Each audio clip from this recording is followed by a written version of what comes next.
just a bloke in a bar.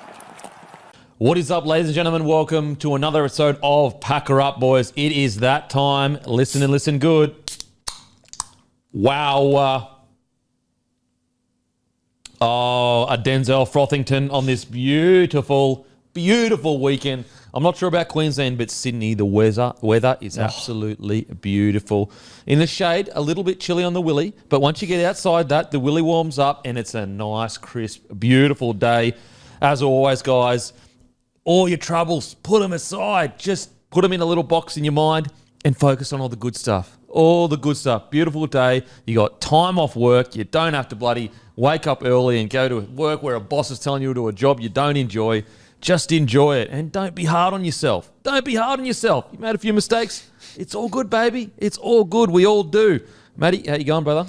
I'm good. It's that time of the year where like I went to the post office this morning and the whole time one side of the road's shady and one side of the road's sunny, and you're always, there's a huge difference, and you're always just darting to the sunny side. It's beautiful. It's great for winter. Oh, it's so good, especially if you're out in the sun all the time. Oh, 100%. If you can get yourself out in the sun, get a bit of beams on you, get a bit of vitamin D on the skin, and beautiful day. And it's a beautiful day for a beer. Yeah. A John Deere, a Mick DeVere, a Skooey Moi Moi, a Schooner Paulo. I mean, the list could go on.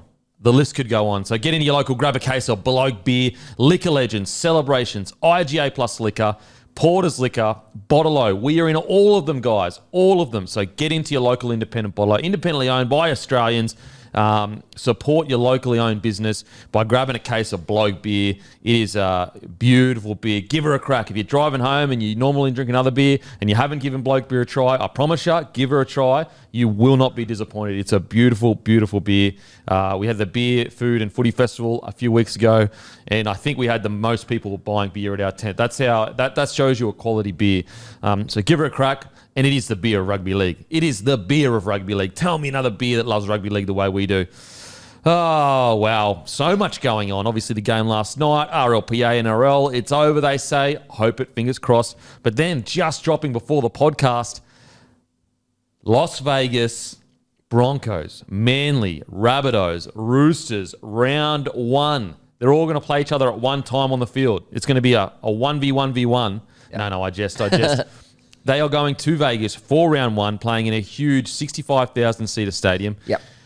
What a huge launch for rugby league next season. It's one of those things where like it's a bit like the North City Bears news. It gets floated around each year. So when it got floated around again this year, I was kind of like, oh, whatever. I mean, hopefully it happens one day, but didn't buy it for a second. Then you see Volandis and Abdo actually over there, and you're like, all right, maybe. But still, until it got officially announced, I definitely had my reservations, but hey, credit to him. I've got to say, whether you agree or disagree with Landy's direction or whatever, he gets stuff done. Oh, yeah. He gets stuff done. It's just that, like, as I said, you could say, oh, I didn't agree with him making this decision. Like, for example, you could say maybe the rule changes, all that kind of stuff, whatever. But at the very least, he's moving and he's shaking. He's moving. He's putting on his tracky pants suit and he is just moving and shaking, getting stuff done. And that, like, as a game and a commodity, you've got to always stay on your toes and keep things fresh and keep the fans like engaged in new things happening. Like, how often in round 24 are we speaking about round one next year? Never. Literally never. Never happened. Now, everyone is going, oh, should I go to Vegas? Should I go to Vegas? Even people that aren't even thinking about going to Vegas are like, oh, man, imagine the content. Hopefully my favourite creators get over there and, Matty Johns and Brian and Fletch and Hindy and, all of that. It's going to be so hectic, like the celebratory feel. Now, celebration, anyway.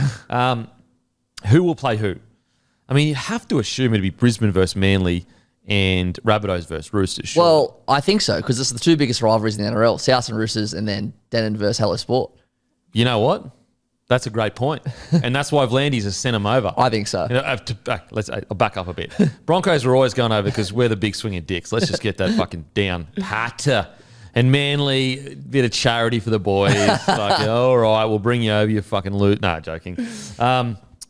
Yeah, I can't wait. It is interesting that, because surely, even though I feel like you're wasting the Rabbitohs Roosters game because you know it's going to be a sellout back home, at the same time, it would be super weird for them to be over there together and not play each other. It's got to happen. Like, I couldn't tell you the last time I missed a South Roosters game. Actually, I can tell you the one time I missed South the Roosters game the last 10 years is when we did a live stream here. It's the only time I've missed one.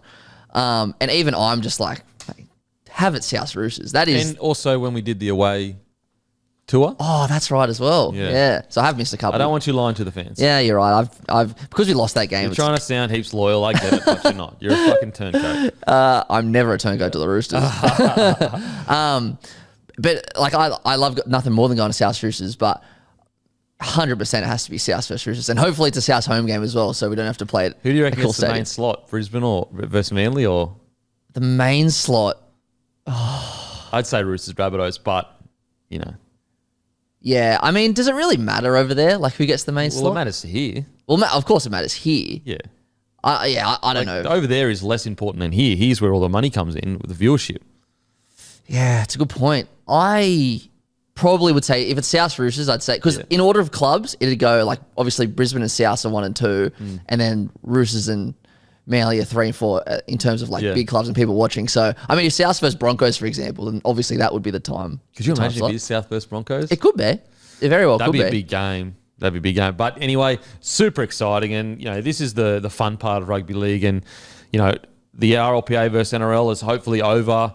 And I really do believe that I hope everything gets done as we think it is, because both sides have come out and said it's done in principle anyway. But what I hope is that either side, NRL or RLPA, there's no cheap shots. There's no like, oh yeah, we got everything we wanted. And like, look, you can come out and say we got our demands met. There's nothing wrong with that. But I hope there's no like, you know, saying we won the war kind of stuff. Oh, yeah. It just, who cares? It doesn't matter who was right, who was wrong anymore.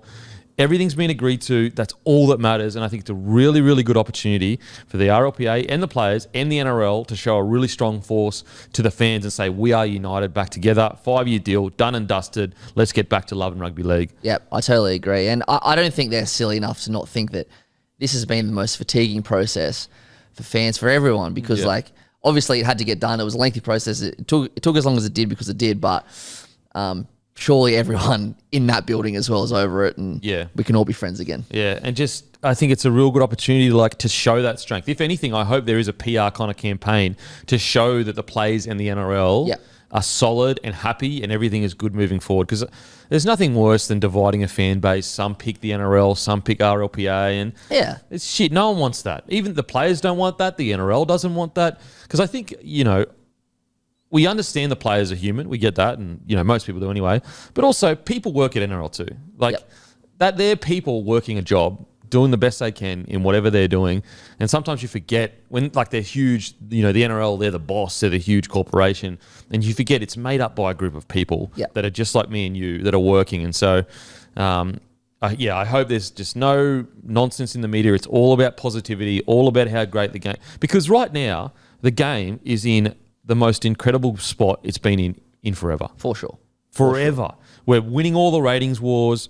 The footy is incredible. I mean, we've got from like position 11 to 6 that could all make the 8. 100%. The rest of the year, it's, you know, there are some teams that it's a dead rubber, but most teams, something can happen. Like, we'll talk about the game last night in a minute, but like, just look at last night. Now, yesterday morning, Manly season was over. Now, they could still make it, but after what they showed, everyone's kind of like, oh, Manly could make a run here. Well, and also it goes with Penrith. Oh, are Penrith a little bit vulnerable? And that, exactly, even more. That's even more. People go, oh, okay, and that's why I get the hype around Penrith, and I agree that they're favourites to win the comp. Yep. But I don't believe that they're just so much better than another team. What they are so much better at is consistency, and I've said that from day dot. The difference between Penrith and the other best sides is not like out and out incredible ability. They can just pound every team to the core of the earth. When every team plays at their best, it's a 50-50. When all the good teams play at their best, it's a 50-50 coin toss. Maybe if you wanted to be, because of their experience in finals games, you'd go 60-40. This idea that they can just go through a final series and they're not going to have any problems, it's nonsense. It's nonsense. And I think people are buying way too much into that hype. At the end of the day, this is, you know, whenever I used to look across the field for me and I'd see some gun player, don't get me wrong, I'd be in awe of them and be like, wow, he's big, he's this. And I always just say to him, it's just a human being. All the insecurities and worries that I have, all the problems that I have, all of the ways I think about a game, all the worries I have on a footy field, they have the exact same thing. And that's the same thing with the Penrith Panthers. They look unbeatable and they are getting this reputation, always like a Mike Tyson reputation of you get scared before you get on the field. And we'll get into what, we'll get straight into it. They are getting that Mike Tyson reputation because like Anthony Seibold came out before and after the game and said that he said, oh yeah, we wouldn't beat them in an arm wrestle. Like to me, that's like so shocking. That's a shocking statement. I understand where he's coming from in regards to we want to change our tactics and not play the kind of game that they play. But could you Google it? Yeah.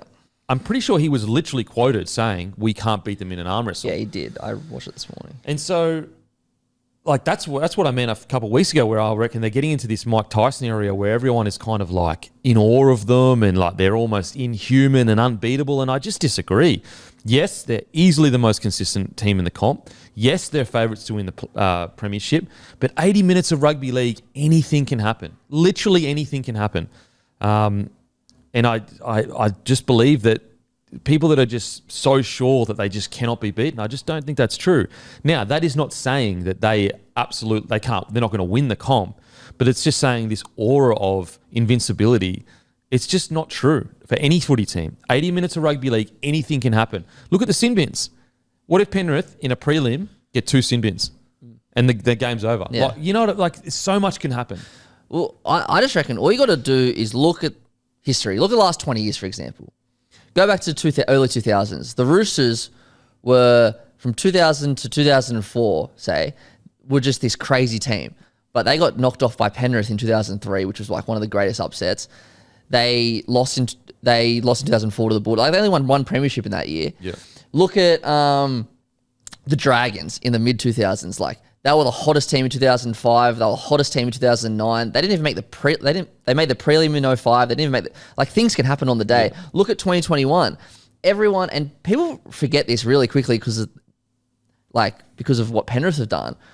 But the best team in 2021 was Melbourne from round 1 to round 25, whatever. Like they won 20 games in a row or something, 18 games in a row or something, and then they lost a prelim. Like it can happen. It does happen. It happens a lot. And so, yeah, I was really surprised when he said it before and after the game. Like, I get where he's coming from in regards to like having different tactics and not playing the way they want to play. But to say outright, my team, like the Manly, cannot beat them in an arm wrestle, I respectfully disagree. I think, like, you telling me that the Queensland team in 2020 is closer to that New South Wales team than Manly is to Penrith without 2 of their starting spine members? Yeah, no way. Like, Manly is definitely closer to that Penrith side. 100%. Then. So, very strange. Very strange. The quote, I mean, pretty much repeating you, but is we couldn't come here and just try and arm wrestle them. We spoke about returning serve during the week and we practiced it at training, et cetera, et cetera. That was after the game. Yeah. I mean, before the game, he also said we can't arm wrestle them. I'm like, I just don't disagree. I disagree because, like, bro, like, DCE literally kicked Cleary off the park in Queensland 2 years in a row. Yeah. DCE is like Cleary's kryptonite in Origin. And so, yeah, very surprising that. And I just think that I know they're missing a couple of forwards for sure. Like, no one's denying that. But I think lesser teams in that Manly side have upset Penrith. Like, it wasn't like Penrith are playing, you know, the Tigers of last year or the Bulldogs of 2 years, 3 years. The Tigers beat them in an arm wrestle in Bathurst or Dubbo or whatever earlier in the year. So very surprising that. And look, maybe I'm being way too nitpicky, and I apologise if I am. But I was just like shocked. I was like, mate, Kepi is decent. Sipley? He scored a try. He was straight up the guts. He's good, Sipley. He's having a good year. Too. Kepi's good too. Yeah. Jake Trbojevic is your 13. Like, Jake Trbojevic, Origin. So you got Origin, then you got DCE, Origin. Ruben Garrick, we know how good he is. You've got Kula and Saab, who have been tearing people apart this year. You've got Olakau'atu, who absolutely killed it last night. Yeah. Like, I don't think they're that much worse than Penrith. The difference is that Penrith stick to their game plans more often and are just more consistent. Yeah. But, yes, I was surprised with that. But it proves the point that Penrith really are, well, before last night, getting this aura of like, oh shit, like scared before you even go and play them. Yeah. So I think last night it's going to be interesting to see because look, to be fair though, to give credit to Seabold, there were things that did really work for Manly last night. Sure. Some of that early spreading did really give them panic. So like, I'm not saying that the whole game plan was bad, but like the early kicks on tackle 1 and stuff, that was where it's like you've gone too far away from. You've gone all the way to like, we're not even going to try to even get close to a grind. It's like, I think you got to mix a little bit of the grind into the game. Yeah, I agree. I thought the spreading the ball early in their own half worked. Especially it's been done before. Yeah, but if Garrick's going to kick on tackle 1, then your teammates have to be ready to defend that. And that comes all from, coaching messaging. Like Garrick's not doing that unless he's been told, just kick it, like do whatever you want, go crazy. Like, you know what I mean? Yeah. See what else? It was a good kick from Garrick. Good kick, but just wrong time. Like Dylan Edwards wasn't in the line. Dylan Edwards wasn't kicking the ball. Well, that's the thing. It's got to be when the fullback's chasing. Yeah. So kick chase. It's a really strange night for Manly because at the end of the day, they had some terrible calls go against them. Oh, my God. They had lost 2 of their front rowers, and obviously Tommy's out. And they only lost 24-12 against one of the big dogs. Now, obviously, the Panthers were missing half their spine, their starting spine. So it's like a mixed bag because you go, could you imagine if Siebes had landed that good balance between grind and also spreading the ball? They could have won it maybe. Yeah. So, yeah, I'm a bit torn on as to... Well, I'm not torn in regards to those comments of saying we're not going to win an arm wrestle. Because I just reckon I disagree, respectfully disagree. And it sounds stupid. He's the coach. He knows more than me. Yeah. But outside looking in, I actually think you do have a roster that could... Like, if Penrith play their best, maybe not. But in a normal club game at Manly...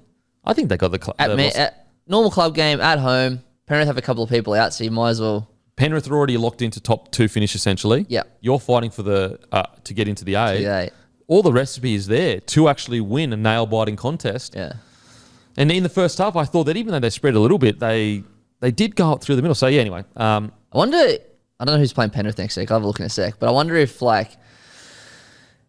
is it stupid to say that the next team are just going to try things like that as well? Well, it just depends who it is. I'll have a look. I think people are overthinking it a little bit with Penrith. Like, yeah, as I said, they are easily the best team because they're easily the most consistent and have the most finals experience, the most premierships. They're going 3 in a row. Anyone that listens to the podcast know that I absolutely love what Penrith are doing, but they're not unbeatable. Like, they're really not. Well, they lost a few games. Like, to start the year, they lost to St. Helens in a grind. They lost to Broncos in a grind. They lost to Tigers in a grind. And they lost to Souths in a grind.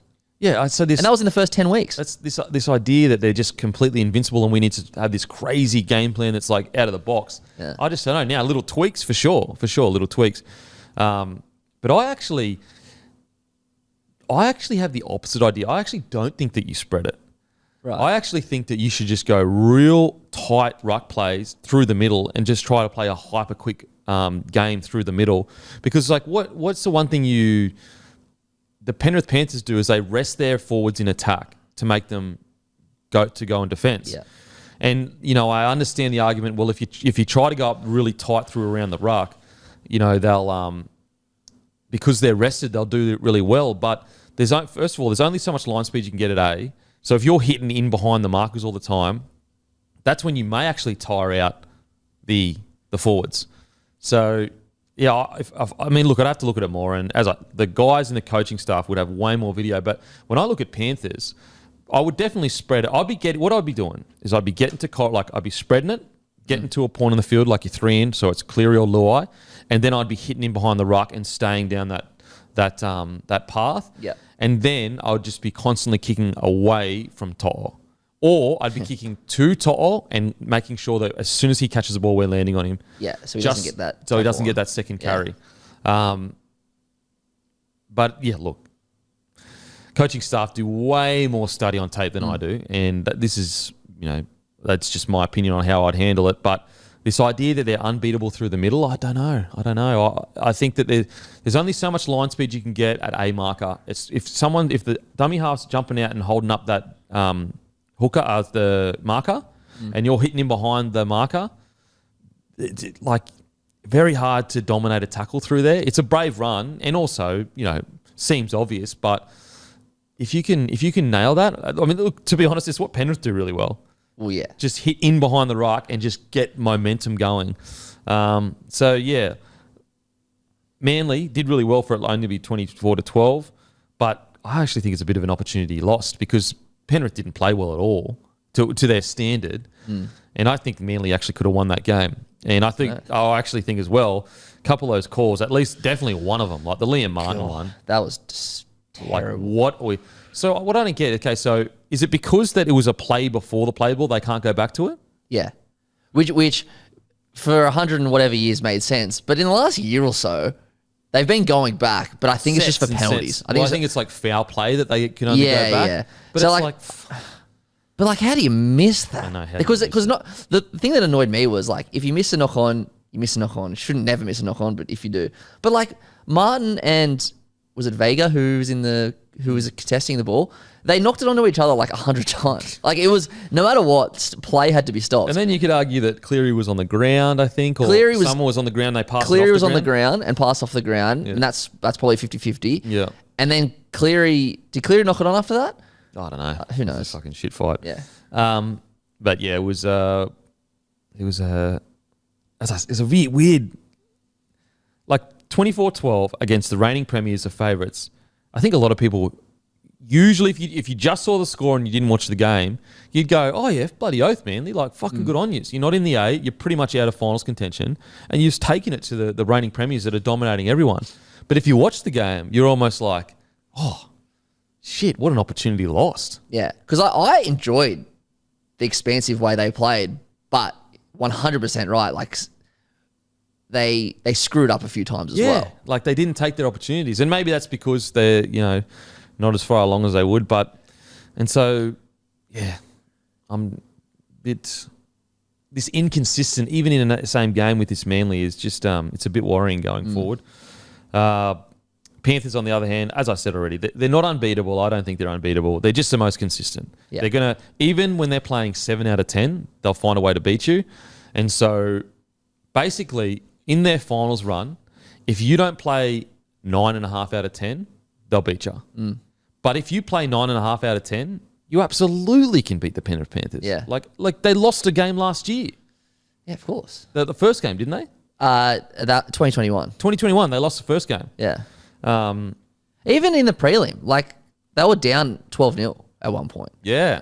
Yeah. And then the Rabbitohs just fucking Exploded. just imploded. Yeah, imploded. They had such a great start. Yeah, absolutely. So, Man, I hope we see Broncos versus Penrith somewhere in this finals. Oh. Hopefully it's a grand final if it's not South. But like if it's not your own team, I hope it's Penrith versus Broncos. Penrith versus Broncos are going to be hectic. Now, the thing is that Penrith are going to go in and play a specific style. So the chances of them winning are higher than the Broncos because the Broncos, as we know, can make 1,000 errors and just because they're so attacking flair. And so the chance, like Panthers, obviously favourites going into that game. Yeah. But I just, and I know I'm biased, but when I look at those two sides, both of them playing as good as they can play, I believe that it's like the odds genuinely should be maybe 55% to Penrith because of their experience. But I don't believe they're, on their best day, a much better side than the Broncos. The experience as well, and obviously Penrith have won grand finals, been in 3, 1, 2, have all that experience. And like it's very easy to say, oh, none of these Brisbane players even played a finals game. And that's very true. But like Reece Walsh dominated Origin. Paddy Carrigan's got a man of the series in Origin has dominated. Like Flegler's played Origin. Haas has played Origin. Like Reynolds has won a comp, been in 2 grand finals. Even though if you have their finals caps combined, there's not a lot. There actually is a lot of big game experience in this Broncos team. So I'm not willing to like say that. Yeah, I don't see this squad crumbling under pressure. Now I do see them like going too hard. I do see them, being too eager to score points and throwing the ball around too much. But I don't see them coming out being flat in a finals game. They just don't seem like a playing group that would do that. I'd be shocked if they rolled into week 1 of the finals and they looked flat. Like that would be surprising. They just seem like a team that like if you go to training right now, it'd just be a buzz. High energy. And so if anything, sometimes too high energy. So it's going to be exciting. I cannot wait. And it's going to be really interesting to see, what do the Warriors do? How do they respond this weekend? Because now going into the rest of the year, every game's a statement. Yep. If you're in the top 4 at least, or definitely top 8. But if you're on the top 4, every game you play is a statement to the other teams in the top 4 saying, we're ready to go. And so looking last night, it's almost a negative statement to the rest of the rest of the top 4 saying, "Oh, we can be vulnerable. We are not unbeatable." Now Penrith will come out next week and they'll probably absolutely blow some team off the park. Yeah, they're playing Gold Coast. But it is like a bit of every other team. You telling me that every other top 4 or even top 8 team isn't going, "Oh, okay." 100%. There are certain ways that you can, like Manly had more line breaks than Penrith last night. Yeah, 5-3. Yeah. So that's why it's like, and then you look at Manly, like such a mixed bag because you're like, there were so many positives, but what could have been, they could have won that match for sure. They could have won that match. Now, don't forget, guys, Schuster for Shoe Grab.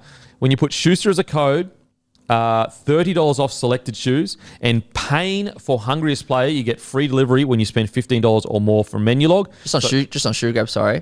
I actually got these from Shoe Grab today. I used the code.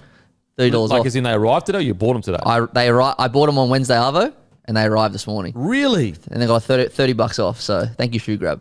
That's you know what? That's not even an ad, guys. Not even an ad. It's literally true. Yeah. So And Wednesday Arvo and it's already here. Yeah.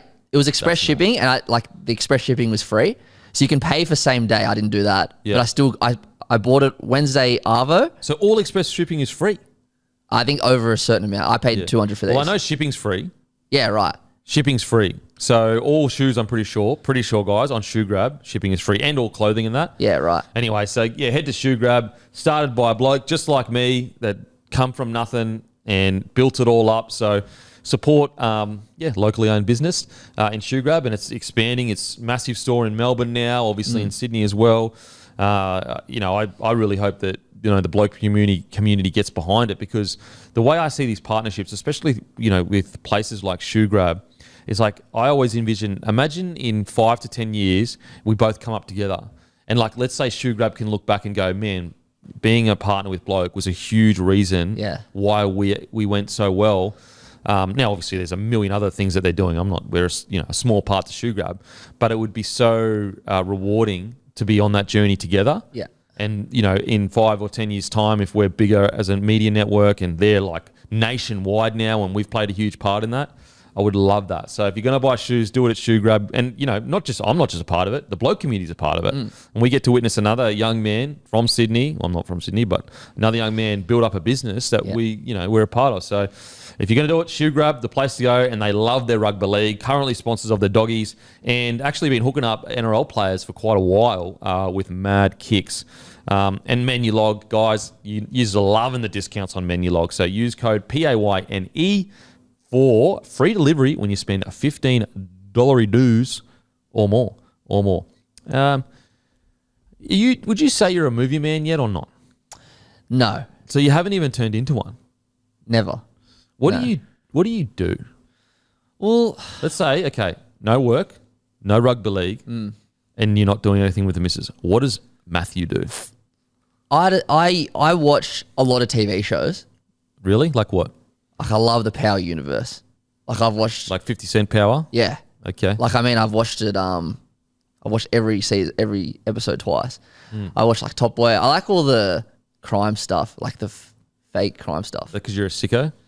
Nah, not serial killer documentaries. Well, it's still fucking. If you're a gangster killing people, you're a serial killer. Yeah, I know, but it's like it's cool from the comfort of your own home, You know what is weird is how so let's say a rapper, and a lot of the rappers lie about being gangster. Yeah. But let's just say there are some rappers that are gangster. Yeah. They're genuinely serial killers. I know.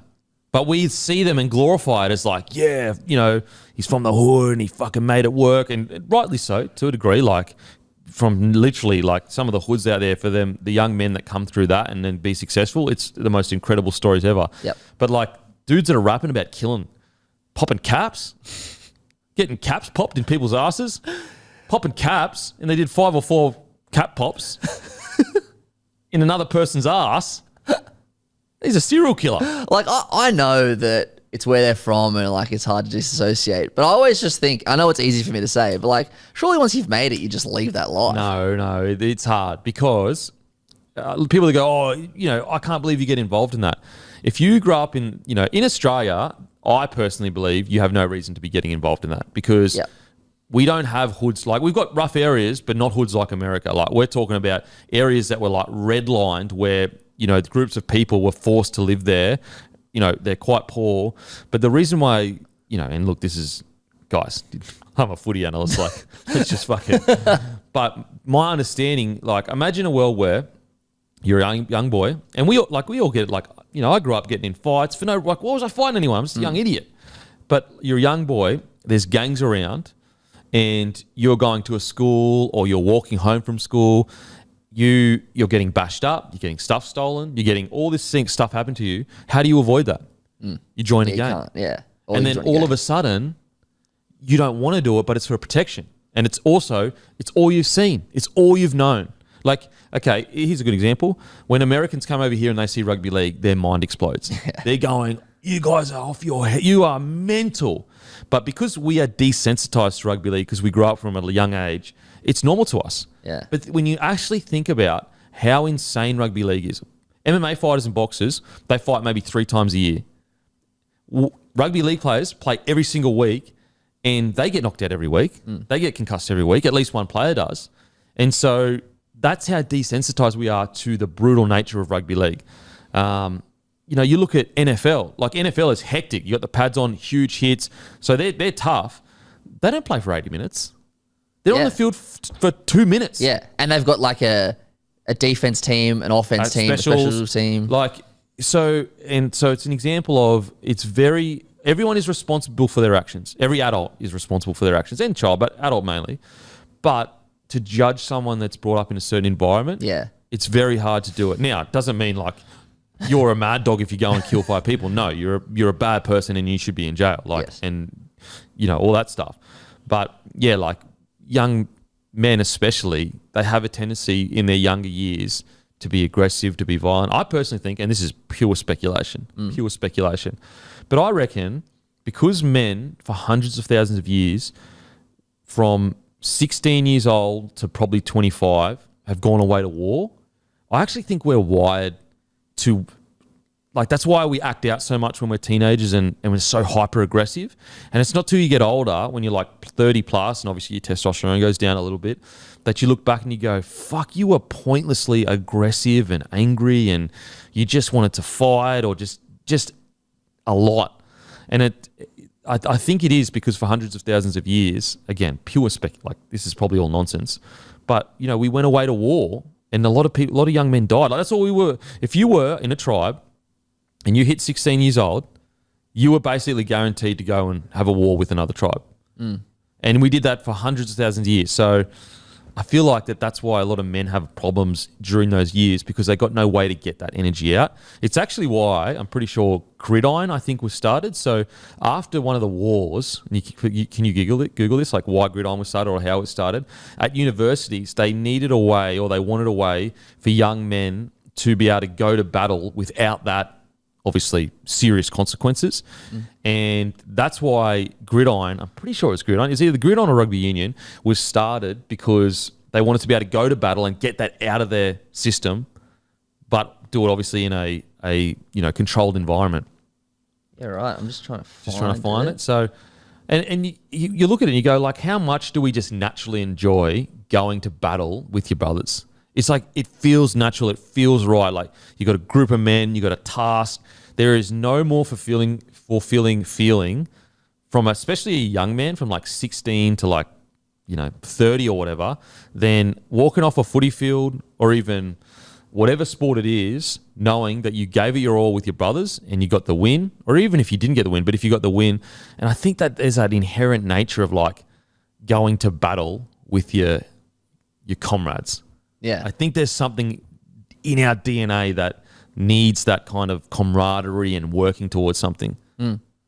I can't find anything, but I'll have to have a... Well, you give me your thoughts and I'll find it. Yeah, I think that's... I've actually never heard that before, that it was invented for that reason. But I think you're right. I think, like, when you're at school or whatever, or when I was coming up through school, all I wanted to do was like hang out with my friends, be part of like sports teams, you know, do things with other people kind of my age. Yep. I guess to extremely lesser extent, that's where that came from. But I guess if we're circling all the way back to the rappers and gangsters and stuff too, like, because they grow up, they all have that sense of pride. Like, you can associate that with like a sporting team with each other as well, and then that kind of passion never really dies with them, even if they leave that life. And those guys that they're with, or those people that they're with, are kind of like their family. So I guess I can understand why, even though it's extremely wrong, why that stuff would still happen. Yeah. Yeah. So England in 1823, rugby. It was at rugby school in Warwickshire, England, 1823, when during a game of football, so soccer, William Webb Ellis decided to pick up a ball and go with it. Although there's very little evidence to support this theory, the Rugby World Cup trophy is now named William Ellis. Anyway, I'm pretty sure one of the sports was started as to get the young men to like be able to go to battle and to like get it out of their system. Because funny how some sports are started. Like AFL was started to keep the cricketers fit in winter. That's so crazy. Which is funny because like you don't even have to be fit to play cricket. Whereas AFL, it's probably the fittest team sport in Australia. You know what's crazy as well? I think there was a period where AFL and rugby league were going to join. You know what? I never knew that until you told me that, like maybe 6 months ago. I could not believe it, but we looked it up and you were right. I could not believe that. That's crazy. That is wild to me. Could you imagine like where the game would be if we were all one code? I know. How big it would be? I've always even though I love everything about NRL and rugby league, but I've always thought, imagine if the Super League War 1 and it was like a national game with like a few teams in each. Like imagine if we had the Broncos kind of everywhere, like a Broncos in Brisbane, a Broncos type team in Perth, a Broncos type team at like the NFL or the NBA. I've always wondered that'd be cool, but I love the tribalism of NRL. Absolutely love it. It's going to be interesting to see who, going forward, how does the NRL become a nationwide sport? And how does AFL, even though AFL is nationwide, but obviously Queensland, New South Wales, nowhere near as much, like how do they do it? And in 50 years, are we? I mean, it would be pretty cool. It would be pretty cool. I just think we got to get a Perth team in there. After what we saw on the weekend, like I understand getting a full house to Optus Stadium during Origin because Origin's like an event. But to get a full house to that doubleheader of Knights versus Dolphins and Rabbitohs versus Sharks, like not exactly blockbusting games. They got 50,000 there or something. Yeah, it was a one game though. Yeah, it'd be interesting to see how a whole season of games would go. Of course, yeah. I just think if we want to become a national game, throw a team out in Perth. That's what I reckon anyway. So, as far back as beginnings of sport, it was related to military training. For example, competition was used as a means to determine whether individuals were fit or useful for the service. Team sports were used to train and improve the capability to fight in military and also work together as a team.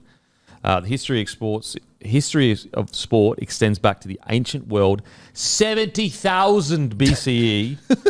The physical activity that developed into sports had early links with warfare and entertainment. Wow. So is that sport in general? It's just sport in general. Right.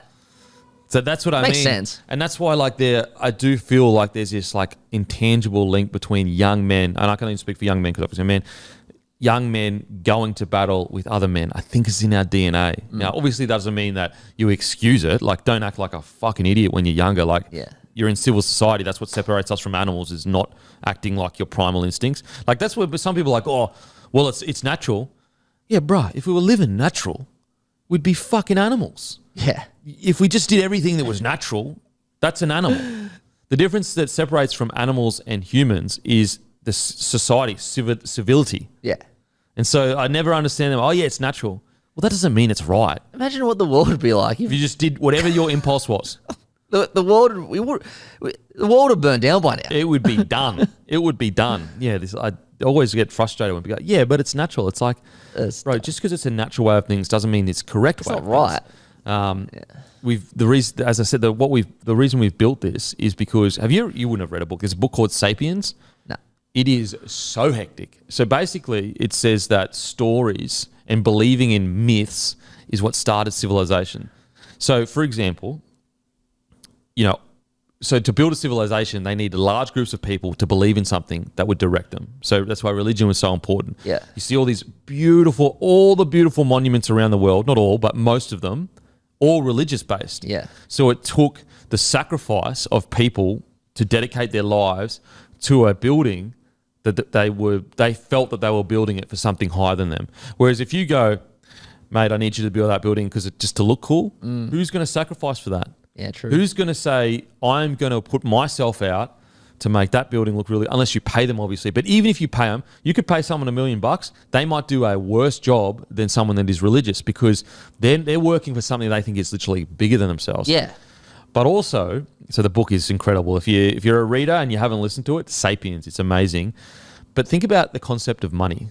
It is the most bizarre thing ever. Okay, so I get a $5 note. I hand you that note. Yep. That $5 note, it actually isn't anything. It's all that matters is you and I believe that that's worth something. Yeah. And then all that matters is that everyone else around you believes it's worth something. Yeah. Because in reality, all it is a piece of paper. And that's what money is. It's just us believing in something together that's not true. Oh my God, that's so true. Because as a society, we've just all all agree. attributed a value to this piece of paper and this coin. I get it. There's going to be people that say, "Oh, but it used to be connected to gold," and yeah, for sure. But it doesn't change the fact that we all agree that this piece of paper has an intrinsic value connected to something else, and we're going to exchange it. But in reality, if I just said, "Nah, doesn't mean anything to me that money," well, what are you going to? Yeah, like you'd be like, "No, this is $20. This is $20." I go, "Nah, it's not." Well, it's a bit like crypto and stuff. Like, that's why crypto, I think, long term, as in Bitcoin, will work because all it is agreeing that this is a valuable commodity, something. Right? And that's why it has worked. Now it has, and not to mention all the other things that it's really cheap transfers. The fact that to a degree it's probably the safest in the world. Like put it this way: if a big catastrophe happens and you go to the bank, they could just be like, "No money." Yeah. No money. Whereas like a Bitcoin, because it is decentralized, that can't really happen. Now, obviously, the internet cuts out, then that will happen. But that can't really happen because it's all contracts, smart contracts and all that. So eventually I think Bitcoin will be the way. And it'll be what's the word? Like it'll be like it's not always the first invention of it. It's like something that's built on the first. Right. And look, to be fair, I'm not talking about fucking NFTs and all that kind of carry on. And I don't even own any Bitcoin, but I do understand its value because people say, "Oh, money is real. I can feel it." But money is no longer connected to anything. It's like we print money all the time. So, and also, how often do you use cash? Now it's just numbers on a fucking. Yeah, that's crazy. It's just number. I never use cash. I can't remember the last time I had cash. So, like, how bizarre is it that we all have just agreed that money is the thing? Whereas, like, for example, if I come to you and say, "Here is 6 bananas," that is something. Yeah, you can eat that, and that's before money. That's used to. You've got 6 apples. I've got 6 bananas. Here's a trade. Or you make shoes. I farm, so I'll trade you because I have a surplus of farm goods. You have a surplus of shoes. You trade shoes, you know what I mean? So you're trading for real items. Whereas when money came in, we were all agreeing that this means something when in reality it is nothing. Well, now after listening to that, it's funny how, well, not funny because it's like really affecting people, but all these like interest rates and inflation, when you think about it like that, the money doesn't actually mean, well, it does, but like we just attribute something to it. And now the whole country's pissed off because they're raising all these interest rates. Yeah.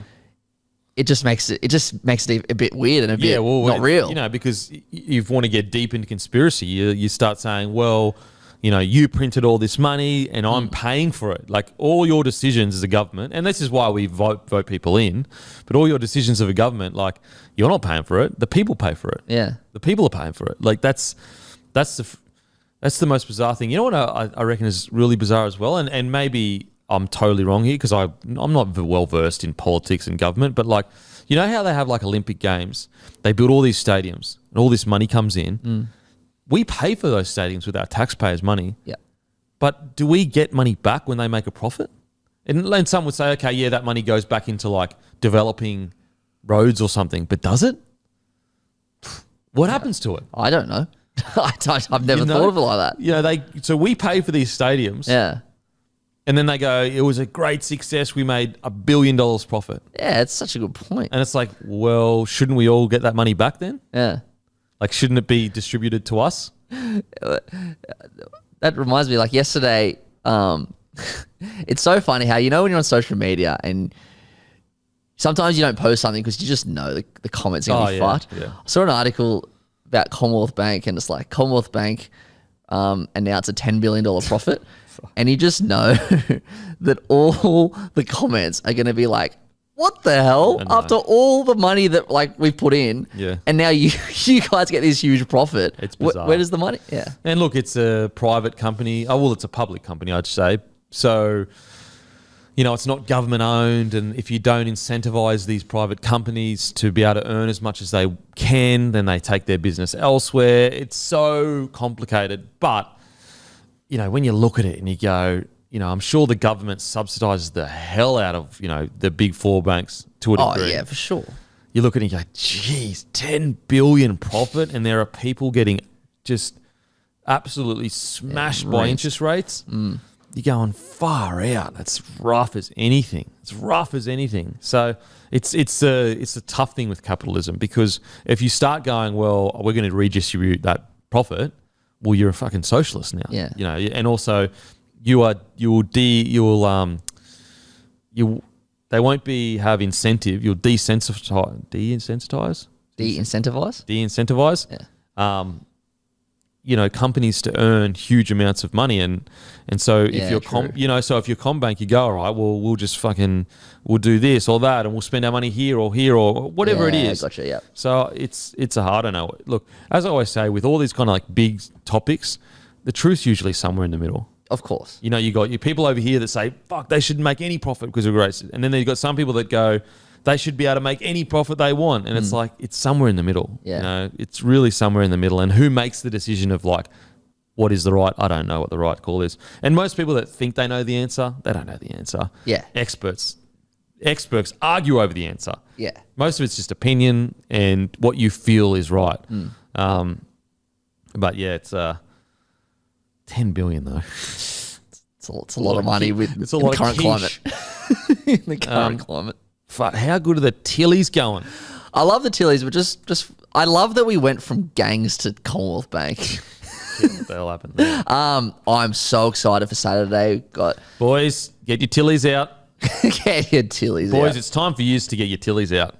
Get your and Tillies get out. behind the girls.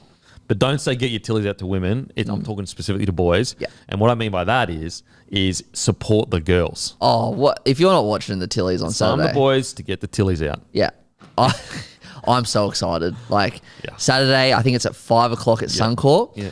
Man, I cannot wait. I know we're like a bit outsiders, but come on. How good have they been? Outside of that one shock loss, they've done this without Sam Kerr. And that's the thing. Respectfully, I didn't know anyone besides Sam Kerr.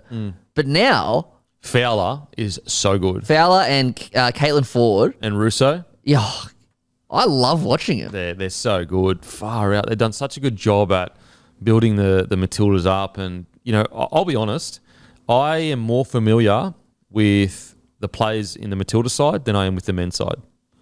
And that was before the World Cup too. Like I knew Ellie Carpenter, I knew Ford, I knew obviously Kerr. Who did you interview years ago? Ellie Carpenter and Ford.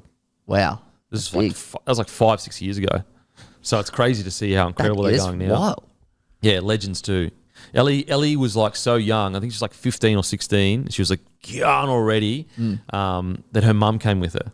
To the interview? Yeah. Which is, you know, she's 15, 16. Yeah, of course. It's just funny. Yeah. But it's funny to see her. And now she is literally like, you know, one of the most recognisable faces in Australia right now, as you know, with all the hype. Then you got Ford, had her over for an interview. She was a legend. This is when I lived in Wollongong. You know, other sports with women, Charlotte Caslick, Green from the rugby union sevens as well. I know it's rugby league, but I remember you had Sammy Bremner on once. Which I enjoyed. Was years and years and years ago. Yeah. She's great. She was a great chat. yeah, so to see the Matildas doing what they're doing, like if they can get through France, then it is like because like France looking good, looking red hot. Yeah, they have looked pretty good. Now they did face Morocco, so not the best, not as good as France. But if they can somehow get through France, they might be a chance because America's out. That's the thing, and like we're on the good, like we've been on the good side, but it's at home, it's at Suncorp. Oh, surely, if they're not, I looked at the odds, like they're not that outrageous because I don't know how good teams are, but I think we're like 3-something and France like 2-something. Like it's not ridiculous. Yeah. It's mate, I can't wait. It's so exciting. If you're not watching it, what are you doing? It's so exciting because, like, if they go into a World Cup, like think about how lucky we would be to experience a World Cup final where Australia's playing. It would be, we haven't done it since the Rugby World Cup in 2003. Like it would be so big for this country. Yeah. Like they had 3.2 million viewers last game. For a round of 16 Round of games. 16. Imagine what the viewers are going to be this Saturday. Yeah, and then if they make it to a finals, imagine the buzz around the country. Oh my they God. Make it to a grand final. We would have, as you said, the last time was the Rugby World Cup. Yeah. Now look how big the Matildas have gotten. It would be so good to be a part of. So good to be a part of. And to think like Sam Kerr probably will come off the bench for this game. Yeah, you'd think so. That's how good we're going, where we can afford to go, Sam Kerr, we'll just keep her on the bench in case we need her. Far out. Isn't it funny, like, when she came on for those 10 minutes, I shat myself when she, like, I thought she, like, did a knee or something. But she had, like, one shot and she missed, but you could just see how good she is. Yeah, she's on another level. She's just elite, isn't she? So if we can somehow get through this game, then she'll probably start the next game. And then it's like, we're on here. If you haven't watched the game yet, please just, it's uniting the country. It really is. It really is. It's so good. So I hope they get through because I'd hate for, it's just such an opportunity for history. It would be monumental. It'd be probably one of the most watched Australian events of all time. Bro, 100%. If we make the World Cup final. If we make it, it'll be on par with any big Australian sporting moment we've ever had. Oh, easy. It'd be Kathy Freeman areas. Yeah, I agree. Kathy Freeman areas. If they get to a World Cup final, it'd be Kathy Freeman areas. Yep, for sure. Man, I still remember that day like it was yesterday. The greatest race all time, in my opinion. Yeah, I wasn't old enough. You weren't old enough? Mate. I've watched it, obviously. People don't understand the pressure that she was under. And it was from so many different directions. It honestly, I felt like it healed the country to a degree. A young Indigenous woman representing Australia, and just everyone got behind her. Yeah. Everything was riding on her shoulders. It was an incredible, iconic moment. One of the most iconic moment in Australian sport, period. For sure. Like, it was incredible. Far out. Just seeing her go over that line, just going, this is actually happening. This is actually happening. And also, because I love our swimmers, because it's a track event. Like Aussies don't really do well in track. And also track's more exciting. Bloody oath it is. Like I love the swimmers, and it's mad that we get to win all the time in that, or win to a degree. But I find track so much more exciting. Well, when you think Olympics, you think of Usain Bolt. Yeah. You think of the track. Yeah. Huge weekend of sport. Huge weekend of sport. We've been. It just feels like sport's getting better and better, doesn't it? It's good. We're in a really good patch. Like, we've just come off the Ashes. We've got the Matildas at the moment. It's fantastic. I will say the Ashes, for all their nonsense chat, like England, it has all the way they've carried themselves has engaged everyone so much more. Oh, everyone. Like, think about how hectic the next Ashes are going to be, or the next time they even play each other. Yeah. Like, all the shits has been talking. And what I loved about this Ashes, it feels like there's genuine, hatred building. Bloody oath. Whereas I kind of feel like there was a period there in sport where it was like, you never hated anyone. Everyone's mates. Yeah. Everyone's mates. But it's like, no, we want to hate each other. That's what being a part of a sports team, but sports fan is. Yeah. Like that, as I said earlier in the show, like tribalism. Yeah. Yeah. But yeah, you're right. That Ashes series Test cricket is just falling off a cliff at the moment. It's done so well for cricket. Mate, can you imagine the next time they... Oh, I can't wait. I can't wait. It's 2.5 years away, but geez, I can't wait. It's going to be so hectic because it'll be here too, won't it? It'll be here, yeah. Oh, yeah. Oh, yeah. Now, don't forget, guys, stream live NRL games for free on 9 Now. Tonight, we have Broncos v Eels. Sunday, Knights versus Bulldogs. Biggest games, the best commentary for free. Get on and stream it now, anywhere, anytime. Download the app, guys. There's plenty more than just rugby league on it. Plenty more than rugby league. There's a whole bunch of different sports, bunch of different content, or you can go on your web browser. Just do 9 now. Now let's get into some tips. Any late mail? Sharkies, Titans. Sharkies $1.24. Titans $4.10. There's value there. Huge value. I am leaning towards the Sharks, but I wouldn't. Tino's back. I know Fodawaker's out. I know they're not great away from home, the Titans. If this was in Gold Coast, I reckon I'd be tipping the Titans. I reckon 4.10's outrageous, to be honest. I reckon it'd be Sharks in a close one. Broncos $1.27. Eels $3.78. I'm getting nervous with this one. I think this is going to be a tight game because Eels season's on the line. Yeah. It's literally on the line. And they've got a tough run as well, so they have to win everything. Games. Yeah. Like, this is it. This is it. Shout out to, I don't know what his or her name is, so if someone could direct me, but the Broncos social media people, like I said a few weeks ago that I love how they kept calling the Dolphins and just was and this week they put up a graphic of Carrigan, your guy, versus Hopgood, Guru's guy, and just said this matchup could be anything. Loved it. So good. So good. So good. Just getting amongst it. And we all know Hot Boy Carrigan's the man. Come on, guys. Look, I love Jermaine as much as the next bloke. But we're talking about Hot Boy Carrigan here. Like, good luck to Jermaine Hopgood. Good luck. But Carrigan's the man. Is he your Dalium lock of the year? Who?